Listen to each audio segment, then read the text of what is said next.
Hello, all you wonderful readers, and welcome back to Shelf Check, brought to you by the Carolina Manga Library. Today, we're going to be taking a walk through the shelves to talk about spooky season. All of our suggestions will have something spooky about them in honor of the world's best holiday.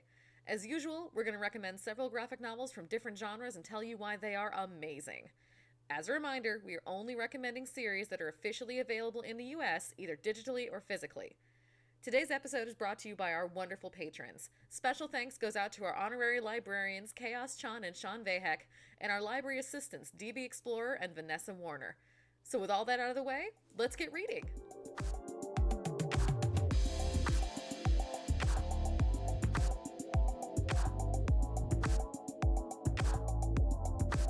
So all of our suggestions this month are going to be some sort of spooky. So we're still going to do all of our regular categories, but they're all going to have a little bit of darkness in them. So the first one we're going to talk about is our action series for this month, and it's called Hooves of Death. Yeah, you heard me right, hooves, like on a horse. So this is a webtoon by a guy named Sam Bragg, well, by a person named Sam Bragg. Didn't mean to assume a gender there. A person named Sam Bragg, and it is about the zombie apocalypse, but with a twist. So it's about a young girl whose family is killed by the zombies, and she's saved at the last minute by a bunch of unicorns. So the unicorns are gathering all of the fairy tale creatures and the remaining humans into basically safe camps, like stockades, basically, and they are fighting off the zombies. And the whole story is happening because the four horsemen of the apocalypse are, bringing about Armageddon. So we've already had famine, and then we had pestilence. Pestilence is there now, and he is the one that is causing the zombie apocalypse because he figures he can make everybody sick, everybody gets to die.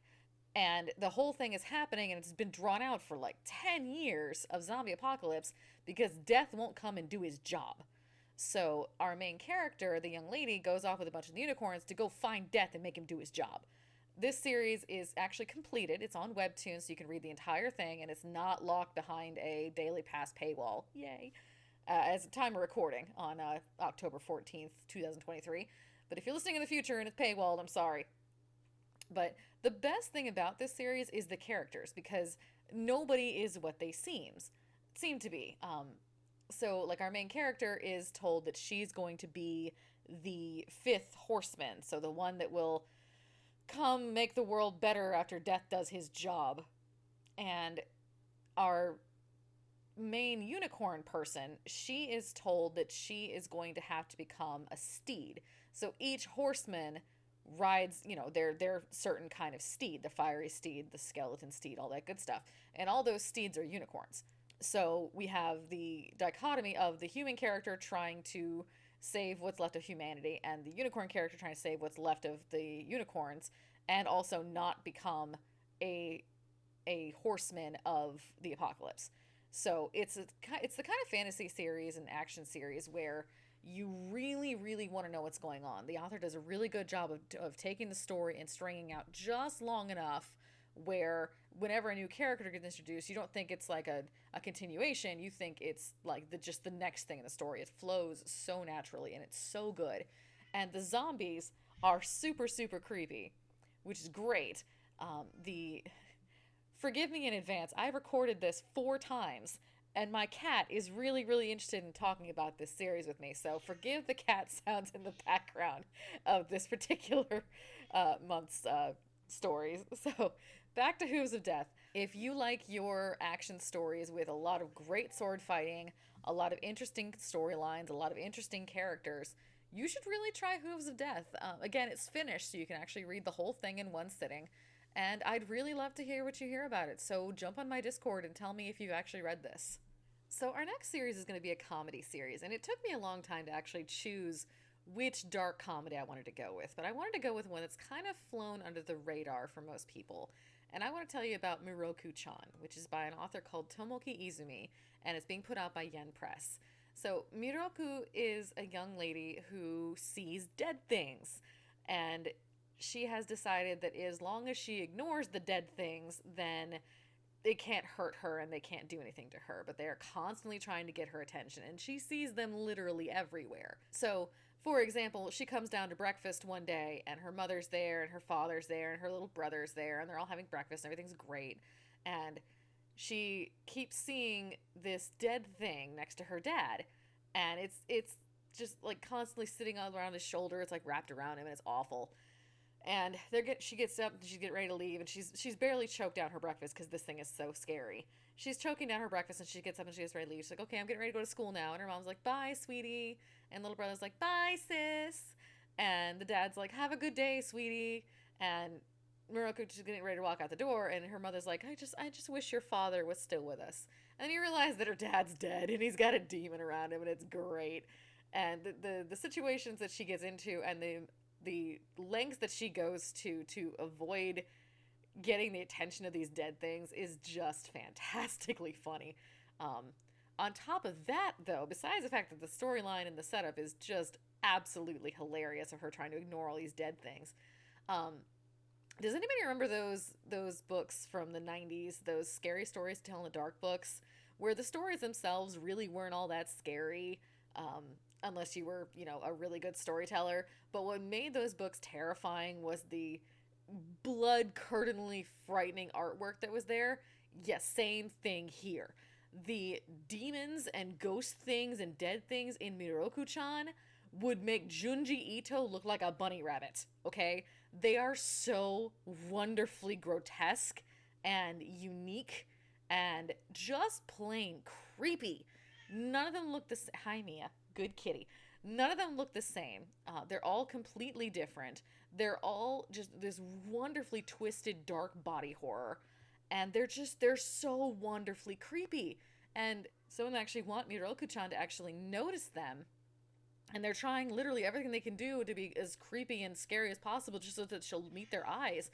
Because if she meets their eyes, then she acknowledges that they're actually real and they can do things to her. And she knows that. So she, on top of the storyline of her just trying not to notice the dead people, she meets this person who is absolutely convinced that Mieruko-Chan is like a medium superhero who is seeing these dead things on purpose and is supposed to help them move on. So she adds a lot of hilarity to this storyline.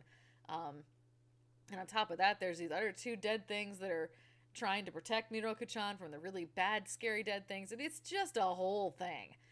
There's a great anime version of it, but personally, I think that while they did try to recreate the body horror and the demons in the anime, it's almost like they had to tone it down because the pen work and the sketchiness of the manga versions of these dark things is enough to honestly give anybody nightmares. So it's a fantastic read. It's not very long. I think it's only like 12 books right now. I could be wrong, but I've only read up to like 12 books. But it's definitely a series that flew under the radar enough that I don't think a lot of people really knew about it. And I was really excited to talk about it this month, and I really hope that you go check it out, because it deserves a lot more love. So let's go ahead and move on to our fantasy series. Now, the fantasy series we're going to talk about today is a story about one of the last bastions of humanity. They live in the humans all live in this big city, and there's this big wall around it, and they know if they go outside, they're going to meet these horrible creatures, and they're going to get killed. No, we are not talking about Attack on Titan. We are actually talking about Girl from the Other Side, which is a dark fantasy series by a person named Nagabe, and it's being put out by Seven Seas Entertainment. And it not only got released in little single issues, it's got these big, beautiful hardcover omnibus editions now. So, Girl from the Other Side, the humans all live in this city, and there are these black, dark creatures that live out in the surrounding woods. And these creatures kind of look like, they kind of look human, and they have big horns on their head, and it's really cool looking. But you find out that these creatures all used to be something else, and they don't remember what they were. And if they touch another living creature, then the creatures that they touch become monsters like them. So our main character is one of these dark creatures who thinks that he used to be human. So he tries everything he can to live like a normal human. He built himself a house. He wears human clothing. He speaks perfect human. And one day he's walking through the woods and he finds a little girl. she's maybe 3, little bitty teeny girl, and she's the most innocent, pure thing he's ever seen in his life. And he knows that she didn't just get away. Like, he somehow senses that she was left out here to get cursed and die. So he's immediately terrified, because the humans would only do that if she was already terrifying. So, but he decides, it's a little girl, I can't do anything about it. I'm just gonna have to take care of this kid. So he literally raises this little girl, and he does everything he can not to touch her because he doesn't want her to get cursed. So that's the basic premise of the series, but what's really, really great about this series is that it's very eerie. This is not a jump out and scare you kind of horror story with a bunch of monsters and things. This is the kind of series that just feels unsettling the whole time you're reading it. Everything just feels off. And a lot of that has to do with the artwork. Most artwork that you'll see in manga is, white background with lots of black drawing. And this manga in particular has so much black in it that it's almost like it's a black background with white drawn characters. It's just a very, very dark, and again, like I said, eerie. There's not really a better word for it. It's the kind of series that when you're done reading it, you're going to walk through your house and you're going to want to turn a light on. Not because you're scared, but because every once in a while you keep thinking that you see something out of the corner of your eye. And that's the kind of series that this is. It's the kind of series where once the plot gets going, oh, it's engaging. Oh my gosh, it's so, so deep, and you have no idea what's going on. And it turns out the little girl is just terrifyingly just strange. And she's so pure and innocent, but at the same time, she's something like out of a horror novel, and she's just great. And the demon guy is more human than anybody else in the series. It's very much one of those, is the monster the man, or is the man the monster kind of thing. So it's the kind of series that I really hope that more people read. I don't want them to ever make an anime out of this. I think they were supposed to at one point, but I hope they don't, because the story can really only be told as a drawn story, because I just don't think that they could recreate the amount of creepy that's in this story and the amount of eerie. So definitely check out Girl from the Other Side. So next we're going to talk about our realistic horror series. And as you know from the past podcasts, realistic stories are those that don't have any kind of fantastical elements, and no magic, no monsters, no ghosts. So how do you talk about a horror series without any ghoulies, ghosties, or beasties? Well, you get a series called Doubt. And Doubt is by Yoshiki Tanogai, and it's put out by Yen Press. And luckily it's a quick read. It's only 2 big, really big, thick books. And Doubt is about a cell phone game that's super popular called Doubt, where the idea is that most of you everyone's a sheep, but one of you is a wolf, and you have to figure out which one is the wolf. So think like Among Us, except in a cell phone game. So everybody's playing this, like everybody plays this game in this world, okay? And a bunch of these teenagers who play the game decide they're going to get together in real life and meet their online friends, which is a great idea. So they all get together and they're meeting each other for the first time, and all of a sudden they're out dinner and they're all drinking, and all of a sudden they wake up the next morning and they're all in a warehouse, and they're all wearing these really creepy bunny helmets, and there's a dead body strung up in front of them. This is basically Saw the manga, okay? It's literally Saw. It's got some of the same great body horror. It's got some of the great psychological twists as the teenage protagonists try to figure out who is the wolf in the rabbit's clothing. So it's an edgy type series. It's definitely not one for the faint-hearted. It's got a lot of trigger warnings. It's got a lot of really, really, really dark storytelling, a lot of trauma to deal with. But as long as you're okay with that, Doubt is a series that you're going to want to read with the lights on, and then you will probably not play a cell phone game for at least 6 months. I know when I read it the first time, it was 10 years ago when I read this. It's an older series, but it was just as cell phone games were becoming a big thing. So it really brings home the idea of, you can meet your online friends, but do so in a safe place. So Doubt is the kind of series which lives up to its name. You're not gonna know who done it until the very last page. And even if you figure out who done it before that, you're not gonna figure out why. So it's a lot of great storytelling. I don't remember anybody's name. Honestly, it doesn't really matter. They're all playing a different kind of stereotypical character, but they all fulfill their purpose as well in the story, because the story isn't about them. The story is about what they did and what they've done in the past. So everyone's got their secrets. And I love series that can get that deep and that nuanced.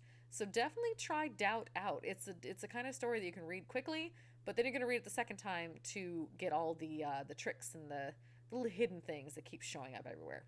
Look out for rabbits. Don't ever trust the rabbits. Listen to Monty Python. So our next story, we're going to talk about a romance story. And it took me a while to actually choose which one I wanted to talk about this month, because there's a lot of really good, like, stories that are horror stories made out of love. But the one I wanted to talk about this month is called SankaRea. And it's by Mitsuru Hattori, and it's put out by Kodansha. Luckily, it's also a Kindle edition. You can always just read it on Kindle. I think it's free on Kindle Unlimited this month. So, SankaRea is about a young man who loves zombies. Like, he loves everything about the zombie genre, okay? He owns every single zombie movie, and he doesn't feel bad for the girls that are getting terrorized. He feels bad for the zombie girls. So he's got a serious zombie fixation. Really, gross. So, one day his cat dies. Very sad. And he decides that he's going to find his grandpa's old journal, and he's going to resurrect this cat. And he enlists the help of the local heiress, who has, of course, a very dark, tragic home life. And he befriends her over the idea of zombie movies, and they brew this potion, and by God, they bring the cat back to life. So he's all excited that he actually succeeded in bringing the cat back to life, and she takes a piece of the potion home with her with the intentions of killing herself. And instead of killing herself, she dies. She does, in fact, kill herself, but she comes back as a zombie. But not just any zombie. She still knows who she is.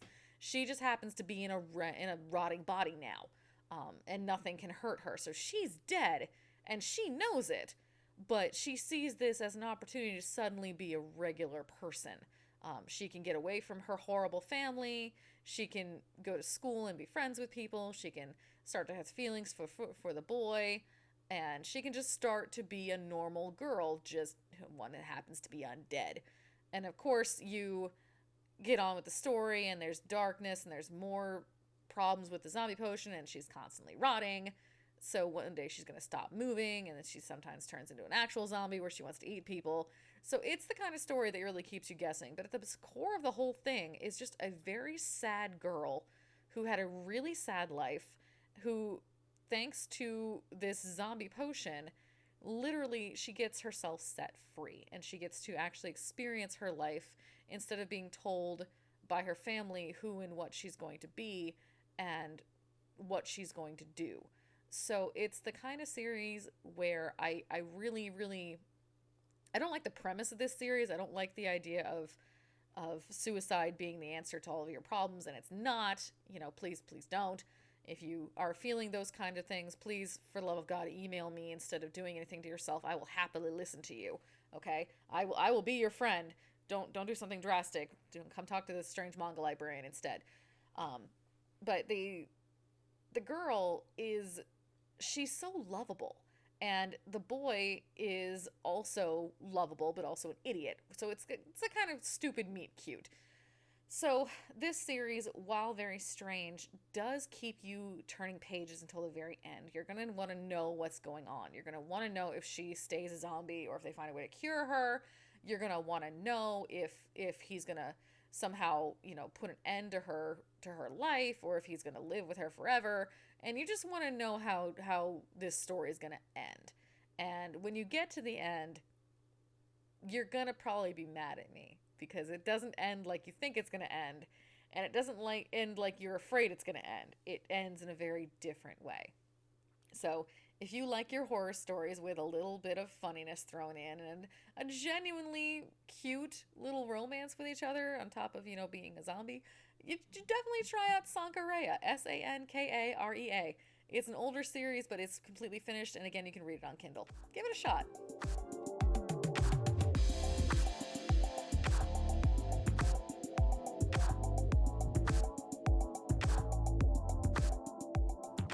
Welcome to the Q&A portion of our podcast.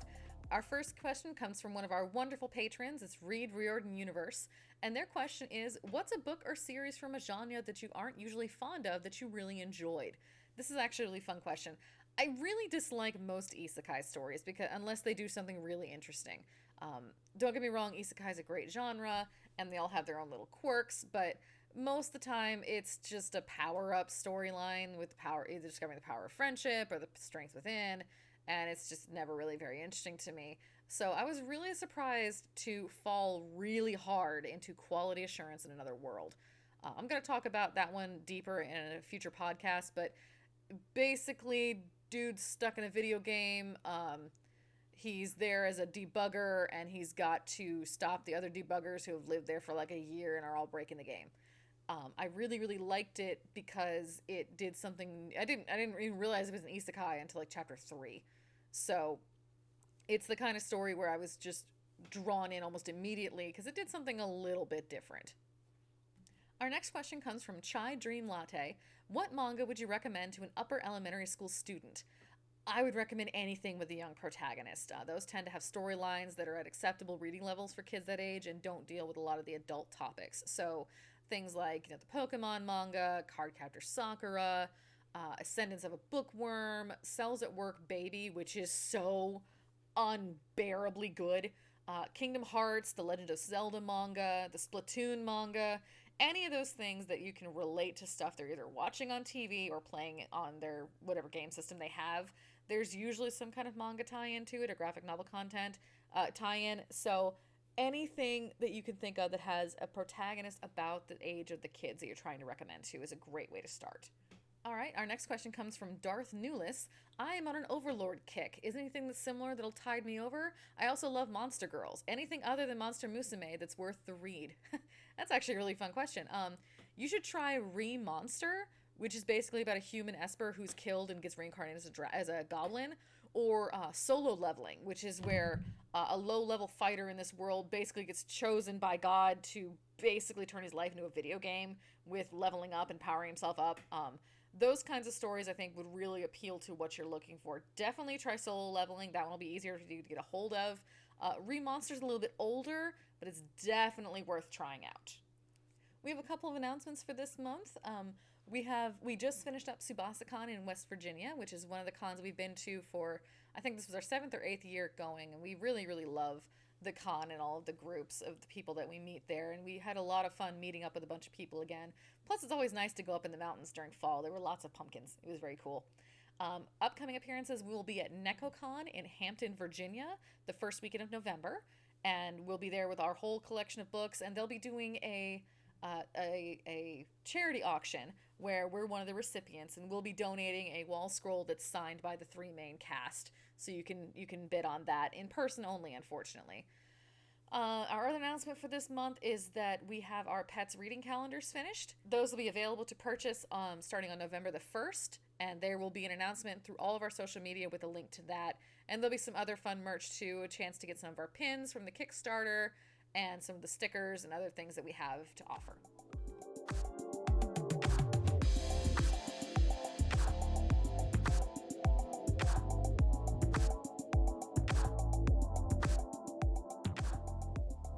Thanks for joining us in this month's episode of Shelf Check, brought to you by the Carolina Manga Library. We'll be back next month with a series on family time. Remember, if you're interested in supporting the library, consider becoming a patron. Our patrons get access to the podcast a day early, as well as behind-the-scenes fun like bloopers and transcripts. You also get a chance to have your question read first from our Discord server under Ask a Librarian. We are also on Twitter, Instagram, and Facebook. You can find links to all of this on our website, www.carolinamangalibrary.com. Until next month, everybody, see you in the stacks.